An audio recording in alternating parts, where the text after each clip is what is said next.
오늘은 사순절 세 번째 주일입니다. 사순절 세 번째 주일의 라틴어 이름은 오쿨리이며 그 뜻은 내 눈이 항상 주님을 바라봅니다 라는 시편 25편 15절에서 온 이름입니다. 코로나19 감염증의 확산으로 불안과 공포가 지배하는 오늘, 우리의 눈이 주님을 바라며 불안과 공포에 짓눌리지 않는 희망을 묵상하며 이제 모두 징울림 소리를 따라서 예배로 나아가겠습니다.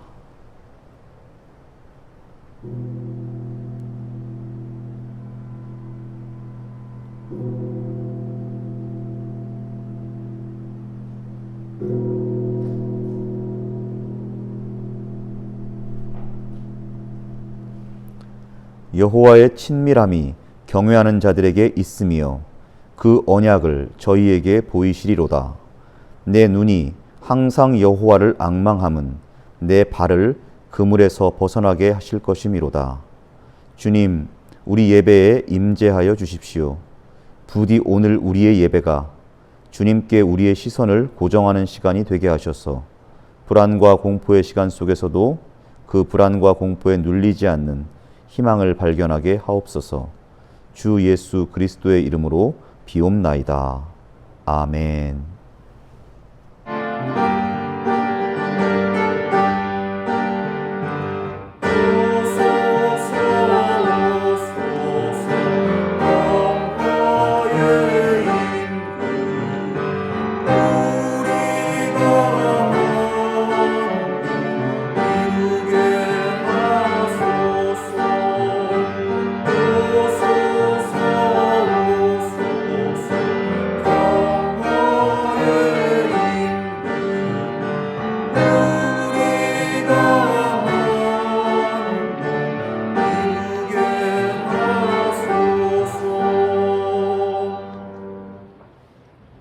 참회와 용서를 위한 기도를 드리겠습니다.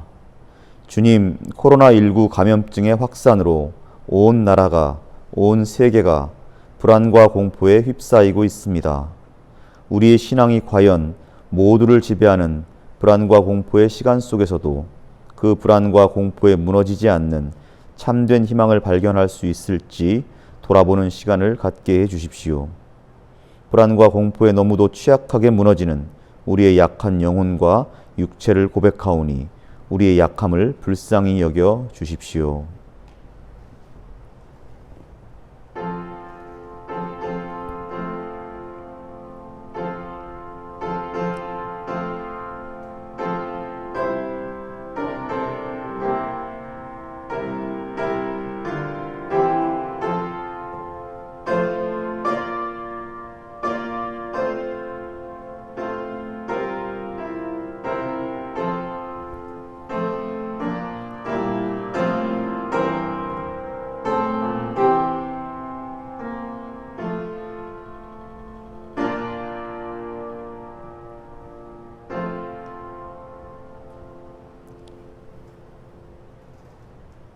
우리가 아직 죄인 되었을 때에 그리스도께서 우리를 위하여 죽으셨습니다.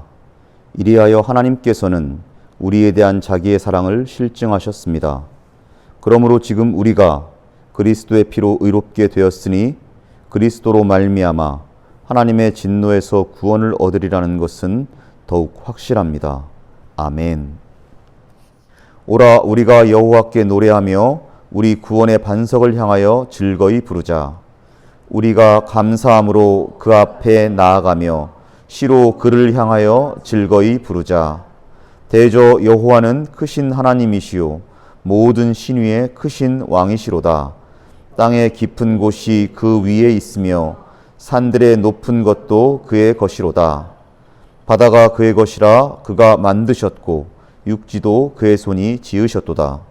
오라 우리가 굽혀 경배하며 우리를 지으신 여호와 앞에 무릎을 꿇자. 대저 저는 우리의 하나님이시오 우리는 그의 기르시는 백성이며 그 손의 양이라. 너희가 오늘날 그 음성 듣기를 원하노라. 이르시기를 너희는 무리바에서와 같이 또 광야 마사의 날과 같이 너의 마음을 강팍하게 말지어다. 그때 너희 열조가 나를 시험하며 나를 탐지하고 나의 행사를 보았도다. 내가 40년을 그 세대로 인하여 근심하여 이르기를 저희는 마음이 미혹된 백성이라 내 도를 알지 못한다 하였도다. 그러므로 내가 노하여 맹세하기를 저희는 내 안식에 들어오지 못하리라 하였도다. 아멘. 이 시간 우리를 위해서 송효순 집사님께서 기도해 주시겠습니다. 사랑이 많으신 하나님, 이렇게 유튜브 예배를 드리려 하니 평소의 만남이 얼마나 소중하고 귀한 만남이었는지를 알 수 있게 해주셔서 감사드립니다. 뜻하지 않은 코로나19 사태로 수많은 사람들이 목숨을 잃고 또한 사회에서 격리된 채 살아가고 있는 우리 현실을 주님께서는 잘 아시리라 믿습니다. 산업의 발달하고 세계는 하나라고 하는 것과 하나의 세계로 이루어진 이 지구는 전염병도 세계적으로 확산하여 팬데믹이라는 낯선 용어들이 우리 사회를 지배하고 있습니다. 하나님, 우리가 하나님을 주신 세상을 귀하게 생각하고 아끼며 살아가야 함을 알면서도 그러지 못함을 고백합니다. 인간의 이기심을 용서하시고 이번 기회를 통하여 하나님의 뜻대로 살 수 있도록 하여 주시옵소서. 곳곳에서 들려오는 아우성의 소리에 함께하여 주시어 주님께서 우리 사회가 나아가야 할 길을 인도하여 주시옵소서. 또한 우리 성문박 교회가 어려운 난국을 극복하는 데 도움을 줄 수 있는 역할을 주시고 이 국난의 시기를 슬기롭고 지혜롭게 극복할 수 있는 능력을 주시옵소서. 우리 민족은 역사적으로 수많은 국난을 잘 해결해 왔음을 주님께서는 잘 아시리라 믿습니다. 이번의 국난도 슬기롭게 극복할 수 있도록 도와주세요. 따뜻해지는 봄날의 희망 속에서도 거리투쟁을 계속해야 하는 방주온 지휘장님과 함께하여 주시고 고공농성을 하고 있는 김용희 노동자들과 함께하여 주시옵소서. 또한 성문밖의 보물이자 귀염둥이 지성이가 건강하게 잘 자랄 수 있도록 주님께서 도와주시고 산업선교회 손은정 목사님과 성문밖교회가 함께하여 이 사이에 그늘이 있는 노동자들을 위해 일할 수 있게 도와주세요. 예배 시간에 함께 만나지 못함의 아쉬움 속에서도 멀리 있는 성문박 식구들이 함께할 수 있는 예배가 됨을 감사드리며 예수님의 이름으로 기도드립니다.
성문박의 새 가정에서 봉독해 주시겠습니다. 오늘의 첫 번째 본문은 출애굽기 17장 1절에서 7절의 말씀입니다. 이스라엘 자손의 온 회중은 신 광야를 떠나서 주님의 명령대로 진을 옮겨가면서 이동하였다. 그들은 르비딤에 진을 쳤는데 거기에는 백성이 마실 물이 없었다. 백성이 모세에게 마실 물을 달라고 대들었다. 이에 모세가 당신들은 어찌하여 나에게 대드십니까? 어찌하여 주님을 시험하십니까? 하고 책망하였다. 그러나 거기에 있는 백성은 몹시 목이 말라서 모세를 원망하며 모세가 왜 그들을 이집트에서 데려왔느냐고, 그들과 그들의 자식들과 그들이 먹이는 집 짐승들을 목말라 죽게 할 작정이냐고 하면서 대들었다.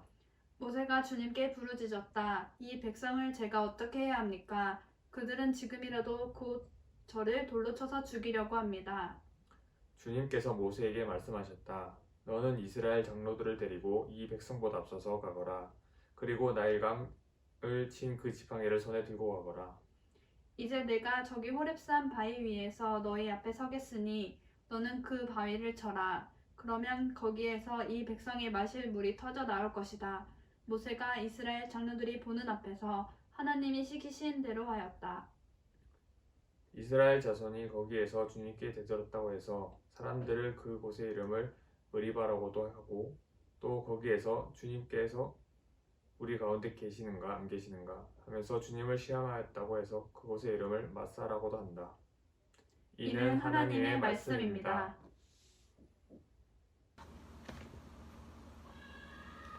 오늘의 두 번째 본문 말씀은 로마서 5장 1절에서 11절의 말씀입니다.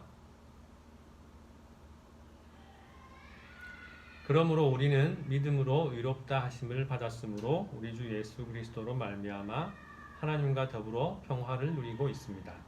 우리는 또한 그리스도로 말미암아 지금 서 있는 은혜의 자리에 믿음으로 나아오게 되었으며 하나님의 영광에 이르게 될 소망을 품고 자랑을 합니다. 그뿐만 아니라 우리는 환난을 자랑합니다. 우리가 알기로 환난은 인내를 낳고 인내력은 단련된 인격을 낳고 단련된 인격은 희망을 낳는 줄을 알고 있기 때문입니다. 이 희망은 우리를 실망시키지 않습니다. 하나님께서 우리에게 주신 성령을 통하여 그의 사랑을 우리 마음속에 부어주셨기 때문입니다. 우리가 아직 약할 때에 그리스도께서는 제때에 경건하지 않은 사람을 위하여 죽으셨습니다. 의인을 위해서라도 죽을 사람은 거의 없습니다. 더욱이 선한 사람을 위해서라도 감히 죽을 사람은 드뭅니다. 그러나 우리가 아직 죄인이었을 때에 그리스도께서 우리를 위하여 죽으셨습니다. 이리하여 하나님께서는 우리들에 대한 자기의 사랑을 실증하셨습니다.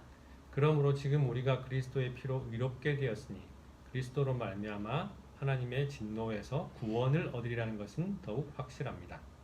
우리가 하나님의 원수일 때에도 하나님의 아들의 죽으심으로 말미암아 하나님과 화해하게 되었다면 화해한 우리가 하나님의 생명으로 구원을 얻으리라는 것은 더욱더 확실한 일입니다. 그뿐만 아니라 우리는 또한 우리 주 예수 그리스도로 말미암아 하나님을 자랑합니다. 우리는 지금 그로 말미암아 하나님과 화해를 하게 된 것입니다. 이는 하나님의 말씀입니다. 아멘. 오늘의 세 번째 본문은 요한복음 4장 27절에서 42절 말씀입니다. 이때에 제자들이 돌아와서 예수께서 그 여자와 말씀을 나누시는 것을 보고 놀랐다. 그러나 예수께 웬일이십니까? 하거나 어찌하여 이 여자와 말씀을 나누고 계십니까? 하고 묻는 사람이 한 사람도 없었다. 그 여자는 물동이를 버려두고 동네로 들어가서 사람들에게 말하였다. 내가 한 일을 모두 알아맞히신 분이 계십니다. 와서 보십시오. 그분이 그리스도가 아닐까요? 사람들이 동네에서 나와서 예수께로 갔다. 그러는 동안에 제자들이 예수께 랍비님 잡수십시오 하고 권하였다. 그러나 예수께서는 그들에게 말씀하시기를 나에게는 너희가 알지 못하는 먹을 양식이 있다 하셨다. 제자들은 누가 잡수실 것을 가져다 드렸을까 하고 서로 말하였다. 예수께서 그들에게 말씀하셨다. 나의 양식은 나를 보내신 분의 뜻을 행하고 그분의 일을 이루는 것이다. 너희는 넉 달이 지나야 추수 때가 된다고 하지 않느냐? 그러나 나는 너희에게 말한다. 눈을 들어서 밭을 보아라. 이미 곡식이 익어서 거둘 때가 되었다. 추수하는 사람은 품삯을 받으며 영생에 이르는 열매를 거두어 드린다. 그리하면 씨를 뿌리는 사람과 추수하는 사람이 함께 기뻐할 것이다. 그러므로 한 사람은 심고 한 사람은 거둔다는 말이 옳다. 나는 너희를 보내서 너희가 수고하지 않은 것을 거두게 하였다. 수고하는 남들이 하였는데 너희는 그들의 수고의 결실에 참여하게 된 것이다. 그 동네에서 많은 사마리아 사람이 예수를 믿게 되었다. 그것은 그 여자가 자기가 한 일을 예수께서 다 알아맞히셨다고 증언하였기 때문이다. 사마리아 사람들이 예수께 와서 자기들과 함께 머무시기를 청함으로 예수께서는 이틀 동안 거기에 머무르셨다. 그래서 더 많은 사람들이 예수의 말씀을 듣고서 믿게 되었다. 그들은 그 여자에게 말하였다. 우리가 믿는 것은 이제 당신의 말 때문만은 아니오. 우리가 그 말씀을 직접 들어보고 이분이 참으로 세상의 구주이심을 알았기 때문이오. 이는 하나님의 말씀입니다. 성문박 교우 여러분, 잘 지내고 계시지요? 오늘 저의 설교 제목은 하나님이 계신가 아니 계신가입니다. 이런 질문에 빠지게 되는 상황을 오늘 우리가 읽은 본문에서는 주님을 시험하는 것이라고 말하고 있습니다. 주님을 시험하는 것이 나쁜 일일지는 모르지만 질문 없이 믿으려고 하는 것, 무조건 믿으려고 하는 것 역시 좋은 일은 아닙니다. 질문 없이 무조건 믿으려는 태도는 너무 쉽게 미신에 이끌리기 때문입니다. 우리 모두에게 잘 알려진 교부 철학자 아우구스티누스는 다음과 같은 질문을 늘 반복했다고 합니다. 신이시여, 내가 나의 신을 사랑할 때 내가 사랑하는 것은 무엇입니까? 아우구스티누스의 질문을 보면 신은 아무런 질문 없이 무조건 믿어야 하는 대상이 아니라 오히려 끊임없이 물어야 하는 대상입니다. 신학자 폴 틸리시의 말처럼 신은 궁극적인 관심인 까닭에 신에 대해 질문하다 보면 내가 사랑하는 그것이 과연 사랑할 가치가 있는 것인지, 내가 나의 실존을 걸고 전력 투구하는 그것이 과연 나의 실존을 걸고 추구할 가치가 있는 것인지, 그것들이 과연 나의 궁극적 관심의 대상이 될 수 있는지의 여부가 드러나기 때문입니다. 그러므로 끊임없이 신에 대해 질문한다는 것은 사랑할 가치가 있는 것을 사랑하고 실존을 걸고 추구할 가치가 있는 것을 추구하기 위해 반드시 필요한 일입니다. 오히려 신에 대해 질문하기를 멈추고 무조건 믿으려 할 때 어느새 사랑할 가치가 없는 것, 그리고 실존을 걸고 추구할 가치가 없는 것에 목을 메고 살아가게 될지도 모릅니다. 이렇듯 신에 대해, 하나님에 대해 질문하는 것은 질문하지 않는 것과 비교할 수 없는 유익이 있습니다. 그런데 오늘 우리가 읽은 성경의 본문에서는 하나님이 계신가 아니 계신가 묻는 이러한 질문에 빠지는 상황을 시험에 빠지는 것이라고, 하나님을 시험하는 것이라고 매우 부정적으로 말하고 있습니다. 그러므로 오늘의 제 설교는 하나님이 계신가 또는 아니 계신가 묻는 이 질문이 어느 때에 하나님을 시험하는 일이 되는지, 또한 어느 때에 하나님과의 참된 교제와 하나님에 대한 참된 신앙으로 이끄는 일이 되는지 살펴보는 것이 될 겁니다. 오늘의 첫 번째 본문은 출애굽기입니다. 이집트에서 탈출한 이스라엘 백성들은 곧바로 약속의 땅에 들어가지 못하고 사막에서 40년의 세월을 보내야 했습니다. 그 세월 동안 그들은 때로는 먹을 양식이 없고 때로는 마실 물이 없는 생존의 바닥을 기어가는 지극히 열악한 세월을 보내야만 했습니다. 오늘 본문에서 이스라엘 백성들이 도착한 곳은 르비딤이라는 곳이었습니다. 그러나 그곳에는 마실 물이 없었습니다. 이스라엘 백성들은 물이 없는 상황에 처하자 모세에게 대들기 시작했습니다. 모세는 무서운 사람입니다. 젊어서는 사람도 죽일 만큼 과격했습니다. 그리고 당대 최고의 제국이었던 이집트 제국의 왕 파라오를 수많은 기적으로 제압하고 수많은 그리고 다양한 인종들로 구성된 히브리 노예들을 40년간이나 이끌며 그들에게 이스라엘이라는 정체성을 심어준 인물이었습니다.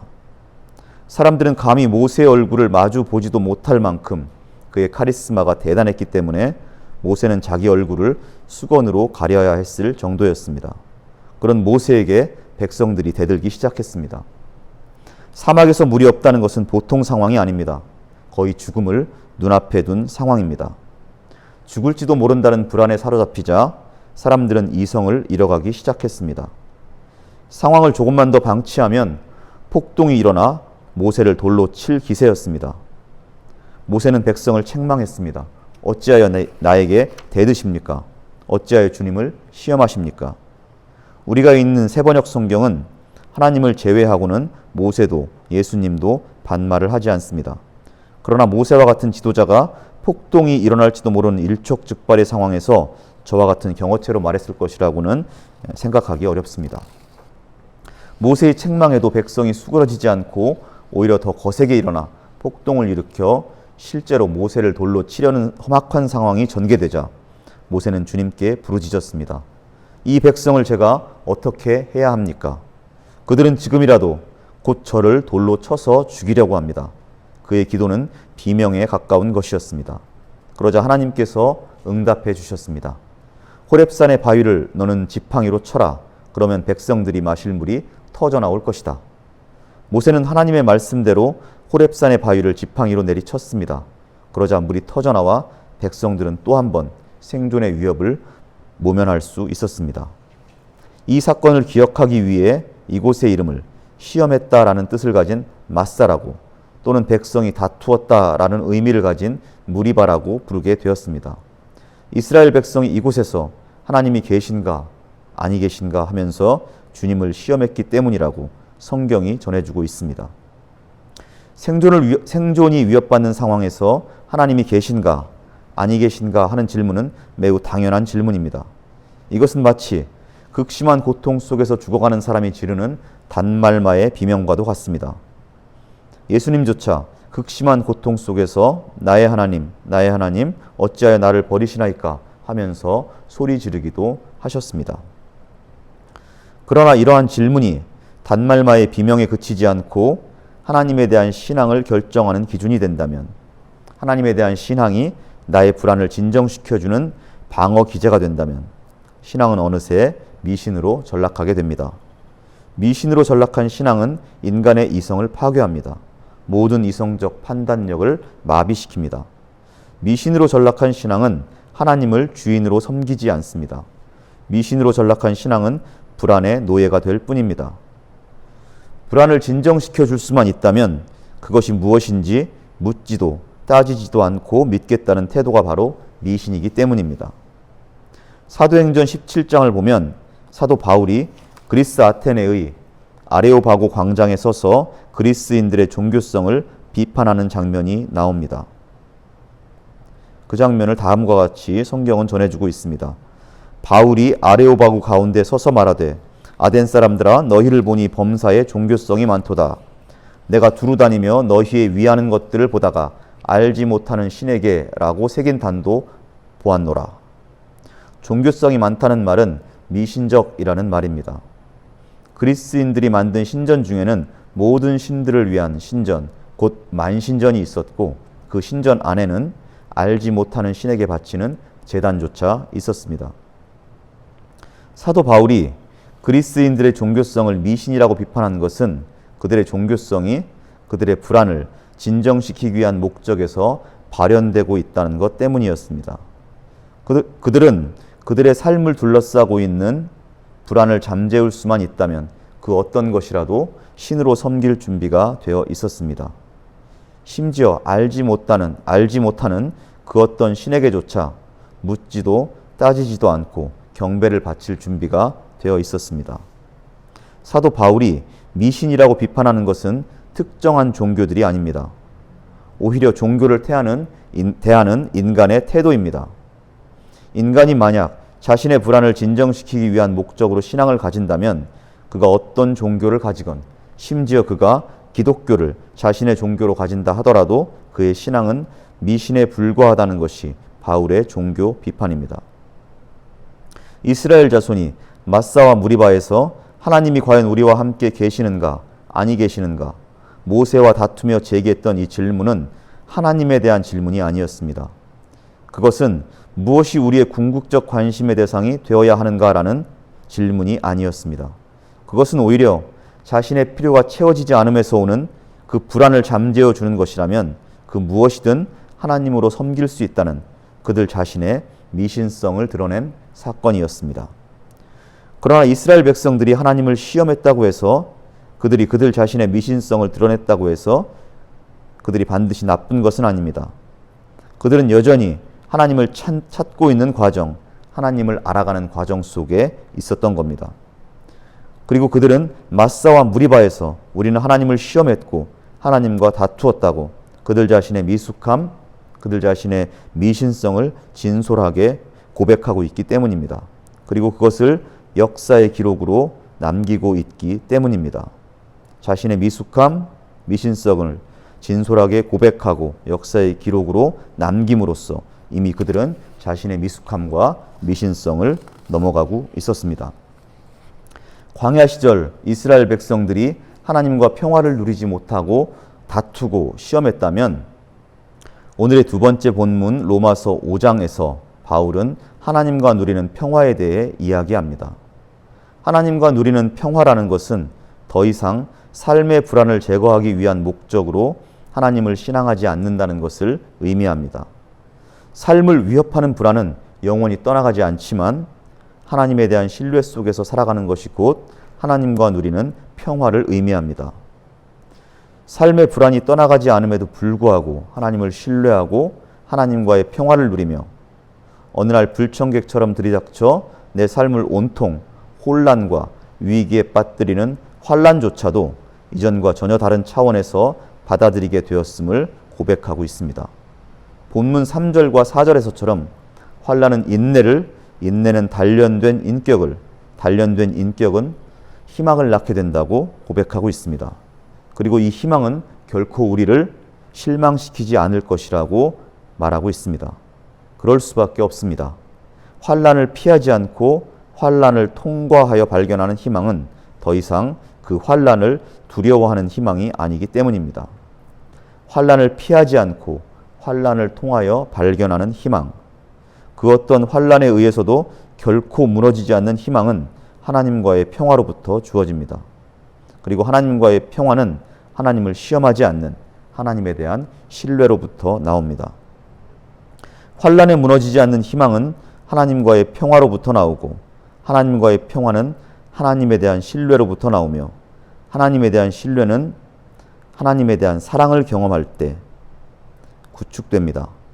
무너지지 않는 희망, 불안에 휘둘려 하나님이 계신가 계시지 않은가 물으며 하나님을 시험하지 않는 신앙, 이 모든 것의 관건은 사랑입니다. 사랑받을 때 신뢰가 만들어지고 신뢰가 단단할 때 환난과 불안에 무너지지 않고 끝내 희망을 품을 수 있습니다. 그래서 바울은 로마서 5장 6절에서 11절까지 인간에 대한 하나님의 사랑에 대해서 말하고 있습니다. 하나님은 자신의 아들을 희생시킬 만큼 인간을 사랑하셨다는 이야기가 이 이야기입니다. 하나님이 자신의 아들을 희생시킬 만큼 인간을 사랑했다는 이야기는 내용적으로는 매우 감동적인 이야기지만 이제 더 이상 이 이야기로 감동하는 사람은 없습니다. 아이고 누가 언제 죽어달라고 그랬어. 그런 말이나 듣습니다. 사랑이란 사랑을 하는 사람이 주장한다고 사랑이 되는 건 아니고 사랑을 받는 사람이 자기가 받는 그것이 사랑이라고 고백할 때만 사랑은 사랑이 되는 겁니다. 그래서 관건이 되는 것은 사랑이 어떻게 사랑인 줄 알게 되는가입니다. 사랑이 사랑인 줄 알게 되는 것은 그 사람과의 대화 그리고 교제를 통해서입니다. 하나님과의 평화는 하나님에 대한 신뢰를 통해 구축되고 하나님에 대한 신뢰는 하나님의 사랑을 알게 될 때 이루어지는데 하나님의 사랑은 예수 그리스도를 통해 나타났으니 그 사랑을 알기 위해서는 우리는 예수 그리스도와 교제를 나누고 대화를 나누어 봐야 합니다.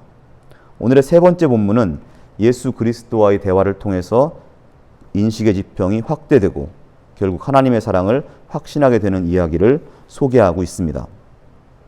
오늘의 세 번째 본문 요한복음 4장의 이야기는 사마리아 수가성에 살던 여인과 예수님의 대화, 그리고 예수님과 사마리아 수가성 마을에 살던 사람들 간의 대화, 그 이야기입니다. 사마리아 여인은 아무도 오지 않는 시간에 몰래 우물을 기르러 나갔습니다. 그 우물에서 우연히 만난 예수님과 대화가 시작됩니다. 여인과 예수님의 대화는 목이 마르니 물을 좀 달라는 예수님의 요청으로 시작되었습니다. 목이 마르니 물을 좀 달라는 예수님의 요청에 여인은 당신은 유대인인데 어떻게 사마리아 여자인 나에게 물을 달라 하느냐고 말을 받았습니다. 단순히 갈증을 해결하기 위해서 물을 달라는 요청으로 시작된 그 둘의 대화는 유대인과 사마리아인 그리고 남자와 여자의 문제로 당시에 존재했던 심각한 차별의 문제로 깊어졌습니다. 당시 유대인들은 사마리아인을 무시했습니다. 그리고 남자들은 여자들을 무시했습니다. 우물가에 나온 여인은 사마리아인이었고 또 여자였으니 그 여인은 무시에 무시를 받는 사람으로 자기의 존재에 대한 존엄을 훼손당하고 또 훼손당하는 처지에 놓여 있었습니다. 그러자 예수님은 대화의 주제를 단순한 갈증을 해결해 주는 물이 아닌 영원히 목마르지 않는 생수에 대한 이야기로 옮겨가셨습니다. 너에게 물을 달라 하는 이가 누구인 줄 알았다면 네가 그에게 구하였을 것이요 그가 너에게 생수를 주었을 것이다 라고 예수님께서 말씀하셨습니다. 예수님 자신에게는 단순히 갈증을 해결해 주는 물만 필요했지만 그 여인에게는 보다 근원적인 영적인 갈증, 존재의 갈증을 해결해 줄 수 있는 물이 필요하다고 보셨기 때문입니다. 그녀가 느끼는 갈증은 자기 존재에 대한 부정이었습니다. 사마리아인으로 또 여인으로 더구나 5명의 남자에게 옮겨가면서 자신의 생존을 의탁해야 했던 여인으로 살아가면서 그녀는 도무지 자기의 존재를 긍정할 수가 없었습니다. 그런 그녀였기에 영원히 목마르지 않는 물에 관심을 보였습니다. 그녀의 갈증은 그녀가 매일 기르러 나오는 그 우물물로는 해결할 수 없는 목마름이었습니다. 그런 물이 있다면 저에게 주십시오. 내가 더 이상 목마르지 않게 그리고 내가 매일 물을 기르러 이곳에 오지도 않게 해주십시오. 라고 그녀는 요청했습니다. 그런데 그녀는 예수님이 주시려는 물을 오해하고 있었습니다. 마치 우리가 앞에서 살펴본 것처럼 삶의 불안을 제거하는 것이 신앙인 줄 아는 것처럼 그녀는 예수님이 주려는 물을 단순한 갈증을 해결해주는 그러나 한 번 마시면 영원히 목마르지 않는 그런 마술적인 물로 오해하고 있었습니다. 그러자 예수님은 그녀에게 남편을 불러오라고 말씀하시며 대화의 주제를 갑자기 바꾸셨습니다. 그러자 여인은 남편이 없다고 대답했습니다. 그녀의 대답에 당신은 이미 5 남편이 있었고 지금 같이 사는 남자도 당신의 남편이 아니니 남편이 없다는 당신의 말이 옳소 라고 말씀하셨습니다. 예수님의 말을 들은 여인은 내가 보니 선생님은 예언자이십니다 라고 말하면서 예수님에 대한 그녀의 인식이 물을 달라는 유대 남자에게서 이제는 자신의 영혼 깊은 곳의 갈증을 알아보는 예언자로 변하고 있음을 드러냈습니다. 그러면서 대화는 유대인과 사마리아인들 사이에 있었던 오래된 신학 논쟁으로 옮겨갔습니다. 사마리아 사람들은 그리심산에서 예배해야 된다고 주장하고 유대인들은 예루살렘에서 예배해야 한다고 주장하는데 도대체 누구의 주장이 옳은 겁니까? 라고 물었습니다. 그러자 예수님은 예배는 장소가 문제가 아니라 영과 진리로 예배하는가의 문제라고 대답하셨습니다. 이것은 마치 미신과 참된 신앙을 가르는 기준이 어느 종교에 속해 있느냐가 아니라 신앙의 목적이 무엇이냐에 달려있다는 바울의 말과 유사합니다. 삶의 불안을 제거할 목적으로 신앙하는 것이라면 그가 어떤 종교에 속해 있든지와 상관없이 그의 신앙은 미신에 떨어지고 마는 것처럼 영과 진리로 예배하지 않는다면 장소와 상관없이 예배는 더 이상 예배가 아니게 된다는 말입니다. 예수님과 긴 대화를 나누고 있는 여인은 마을로 내려가서 마을 사람들에게 자기가 만난 예수님이야말로 그리스도라고 고백하였습니다. 예수님과의 대화를 통해 예수님이야말로 자신의 깊은 영적인 갈증, 존재의 갈증을 알아보시는 분임을 알게 되었기 때문입니다.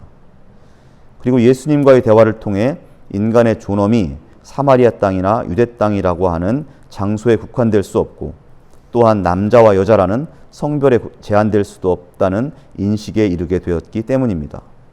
또한 예수님과의 대화를 통해 하나님과 인간의 관계가 정치, 경제, 문화, 인종, 성적인 지향을 망라한 그 어떤 조건에도 제한되지 않고 오직 영과 진리만이 하나님과 인간의 관계를 규정할 수 있다는 깨달음과 확신에 이르게 되었기 때문입니다. 이러한 그녀의 인식과 깨달음은 남들도 인정하지 않았고 자기 스스로도 인정할 수 없었던 자기 존재에 대한 새로운 인식이었고 깨달음이었으며 이것은 그녀에게는 구원의 경험이었습니다. 그녀는 자신의 구원 경험을 자신의 마을 사람들에게 전하지 않을 수 없었습니다. 그녀의 말을 들은 마을 사람들은 예수님을 만나러 왔고 예수님과 대화를 나누었고 예수님을 마을로 초대해 이틀 더 깊은 대화를 나누었습니다. 그리고 그들도 이분이야말로 세상의 구세주라고 국적과 인종을 포함한 그 어떤 조건에도 제한되지 않는 보편적 진리의 담지자라고 믿게 되었다고 고백하였습니다. 사랑하는 성문박 교우 여러분, 신종 코로나19 감염증의 확산으로 인한 불안이 우리 사회를 지배하면서 많은 질문들이 제기되고 있습니다. 신앙과 관련된 것을 보자면 예배에 대한 질문입니다. 전쟁 중에도 예배는 멈춘 적이 없는데 감염증 때문에 예배를 멈추는 것이 옳은 일인가? 온라인 예배도 예배라고 할 수 있는가? 그런 질문들에 대해서는 오늘 우리가 함께 살펴본 요한복음 4장에서 많은 부분 해소될 수 있다고 믿습니다. 또한 이번 신종 코로나19 감염증의 주요한 확산자로 주목받고 있는 신천지에 대한 질문입니다. 신천지는 이단인가? 신천지는 이단이라고 말하기에는 아직 그들이 제기한 신학적 문제 제기의 수준이 성숙되어 있지 않습니다. 교회사 속에서 이단으로 정죄된 그 집단의 신학적 문제 제기는 매우 수준이 높았습니다. 그래서 그들을 정죄한 정통교회도 그들의 문제 제기를 100% 거부하지는 못했습니다. 오히려 그들과의 이단 논쟁을 통해서 신학은 보다 정교한 수준으로 발전할 수 있었습니다. 그런 점에서 신천지는 아직 이러한 이단의 반열에 오르지는 못했다고 말씀드릴 수 있습니다. 오히려 이번 신종 코로나19 감염증 확산으로 주목하게 된 신천지 문제를 통해서 돌아보아야 할 것은 신천지가 한국교회 안에서 확대 재생산되도록 만드는 구조가 오히려 정통이라 자부하는 한국교회들 안에 있다는 사실입니다. 한국교회는 수천 년 교회 역사 속에서 형성된 신학을 무시합니다. 영과 진리에 관한 신학적 논쟁에 별 관심이 없습니다. 대신 누가 얼마나 더 많은 사람을 끌어모으는가 하는 문제에 교회의 사활을 걸고 있습니다. 또한 한국교회 안에서 신앙이 마치 삶의 불안을 해결해주는 해결사인 것처럼 유포되고 이것은 다시 신앙의 기복주의로 흐르게 됩니다. 한국교회에 이런 흐름이 지속된다면 신천지는 계속 득세하게 될 겁니다. 신천지와 기존 교회 사이에 아무런 차별점이 없기 때문입니다. 신학적 차별성이 없는 상태라면 승부는 열정에서 갈리기 때문입니다. 그러나 한국교회가 성서의 문자주의나 기복주의를 내려놓고 신앙의 보편적 의미를 변증하기 위해 신학을 열심히 공부하고 개인적 기복주의를 넘어 신앙의 역사적 책무나 사회적 책무에 대해서 고민하기 시작한다면 신천지는 성경을 문자적으로 믿고 싶은 사람들이나 개인적 기복주의에 몰입된 사람들에게는 영향을 미칠 수 있겠지만 교회 안에서 주요한 흐름을 형성하지 못하고 그렇게 사라져갈 겁니다. 우리는 하나님이 계신가 아니 계신가라는 제목을 가지고 오늘 우리에게 주어진 본문들을 살펴보았습니다.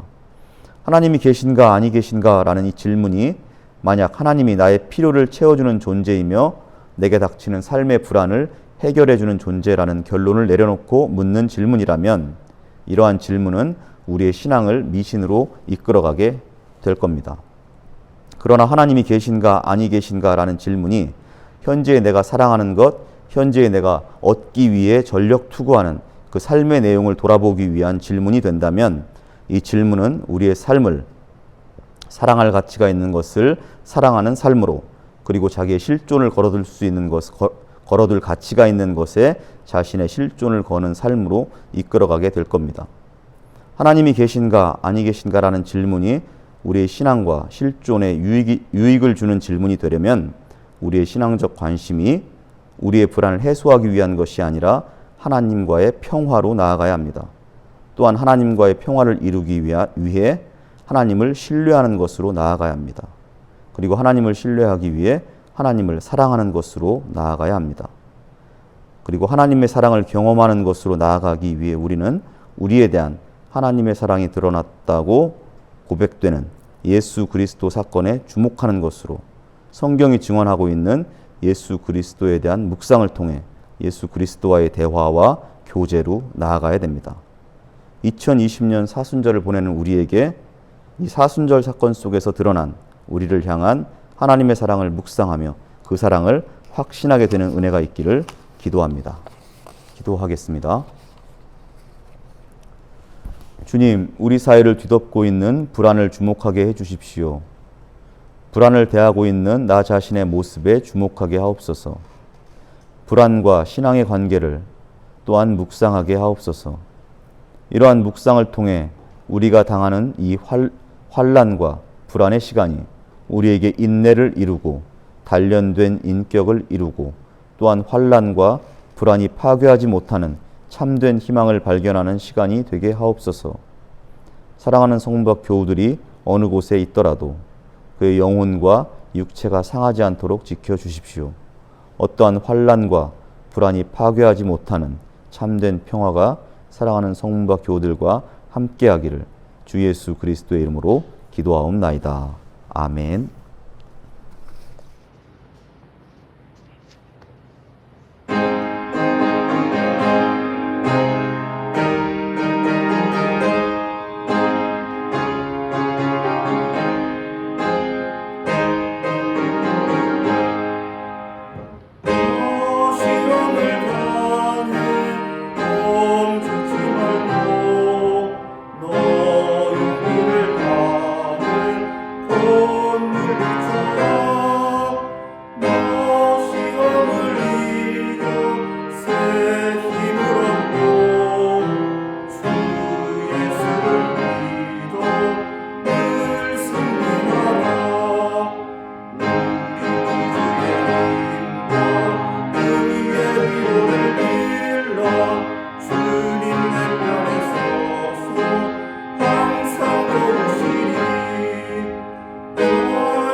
교회 소식 알림 시간입니다. 성문박 교우들께서는 좌우에 있는 가족들과 함께 평화의 인사 그리고 안부의 인사를 나누겠습니다. 평화를 빕니다. 평화를 빕니다. 오늘도 신종 코로나19 감염증의 여파로 온라인을 통해서 예배를 드렸습니다. 온라인 예배는 3월 22일까지, 그러니까 다음 주까지는 계속될 것으로 예상하고 있습니다. 그 이후에는 상황을 보면서 온라인 예배와 오프라인 예배를 병행하려고 계획하고 있습니다. 불안한 시간을 우리가 보내고 있는데 이 시간을 통해서 이러한 불안에 의해서 파괴되지 않는 그런 참된 희망에 대해 묵상하는 시간이 되시기를 기도합니다. 그리고 성문박 교우들 가운데 몸이 편찮으신 분들이 있습니다. 그리고 대구 지역에 계신 분도 있고 코로나의 확산을 막기 위해서 동분 서주하고 계신 분들도 계십니다. 그분들을 기억하며 기도해 주시기를 바랍니다. 그리고 이렇게 불안한 와중에도 거리에서 고공에서 기약 없는 농성을 이어가고 있는 우리 방종훈 지회장님 그리고 김용희 형제를 위해서도 기도해 주시기를 부탁드리겠습니다. 혹시 다르게 알릴 소식이 있을까요? 네, 없다면 우리 공동의 고백과 기원 그리고 파송 찬송 그리고 축복의 기도로 마치도록 하겠습니다. 공동의 고백과 기원을 드리겠습니다. 성문밖 공동체는 예수 그리스도의 죽으심과 부활을 믿고 고백하는 신앙 공동체입니다. 저희들은 이 세상의 돈과 권력과 명예에 지배받지 않을 것입니다. 저희들은 주의 말씀에 따라 나눔과 섬김을 지향합니다. 저희들은 세상의 중심이 아니라 변두리에서 정치, 경제, 문화, 교육, 인종, 성적으로 소외된 생명들과 함께 살아갈 것입니다. 저희들은 세상에 성문 밖의 사람들과 연대하며 나가는 하나님 나라를 꿈꾸는 공동체입니다. 성문 밖 공동체의 머리가 되신 예수 그리스도시여, 몸된 저희들에게 자비와 은총을 베푸시어 당신을 닮아 살아가게 하옵소서. 아멘.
기도하겠습니다.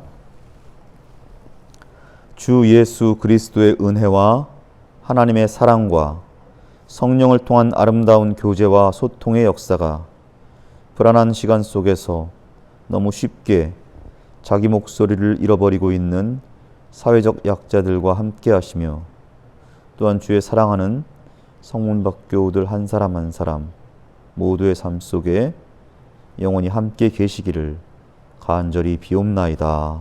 아멘.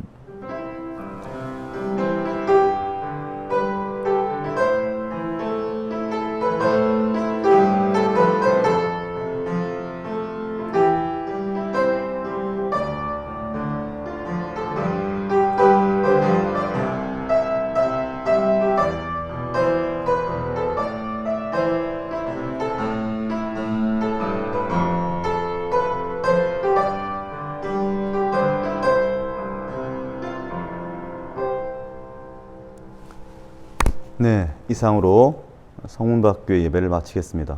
인사하고 마치죠. 앞으로 나와주시면 성문박 교우들께 안부 인사하고 마치도록 하겠습니다. 잠시 나와주세요. 이 앞으로. 네.